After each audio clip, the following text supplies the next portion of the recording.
નવસારી ખાતે નગરપાલિકાની બેદરકારીથી એક નાની માસૂમે પોતાનો જીવ ગુમાવ્યો છે। આ વિગતો મળી રહી છે નવસારીથી બિલીમોરા ખાતે વખાણિયા બંદર રોડ પરની ઘટના સામે આવી છે। તો નવસારીમાં નગરપાલિકાની બેદરકારીથી આ માસૂમે જીવ ગુમાવ્યો છે। એક 5 વર્ષની બાળકી રમતા રમતા ખુલ્લી ગટરમાં પડી ગઈ હતી, ત્યારે આ ઘટનાને 12 કલાક વીત્યા છે, છતાં પણ બાળકીની કોઈ પણ જાણ હજી સુધી મળી નથી।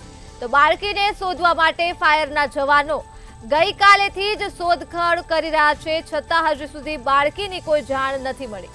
હવે એસટીઆરની ટીમ પણ શોધખોળ કરવા માટે ઘટના સ્થળે પહોંચી છે અને બિલીમોરા ખાતે વખાણિયા બંદર રોડ પરની આ ઘટના સામે આવી છે। એક 5 વર્ષની બાળકી રમતા રમતા નવસારી ખાતે ખુલ્લી ગટરમાં પડી હતી, ત્યારે 12 કલાક વીત્યા છતાં પણ હજુ સુધી બાળકીની કોઈ પણ પ્રકારની જાણકારી મળી નથી।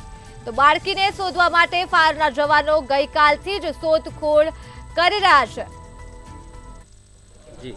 हाँ, हमने गांधीनगर थ्रू हमने फाड़वामां आवेली एसडीआरएफ टीमना incharge Shri G K. Vasava PSI અમે સુરત વાવ ખાતેથી આવેલા છે, ફાળવામાં આવેલ છે અને જે અમને નવસારી જિલ્લાની કૃષ્ણપુર ખાતે અમને રહેઠાણ આપેલું અને ત્યાંથી અમને વર્દી મળતા તાત્કાલિક અમે બિલીમોરા ખાતે પહોંચી ગયેલ છે અને જે અમારે કામગીરી ચાલુ કરીશું। હવે જે શોધખોળ જે છોકરી ડૂબી ગયેલ છે એને શોધખોળ કરવા માટે અમે અમારી કામગીરી ચાલુ રાખીશું। અમારા હાથે ફાયર એના બિલીમોરાના ફાયર બ્રિગેડના જવાનો અને અમારા જવાનો સાથે કામગીરી ચાલુ રાખીશું। અમારા જવાનો હાજર છે।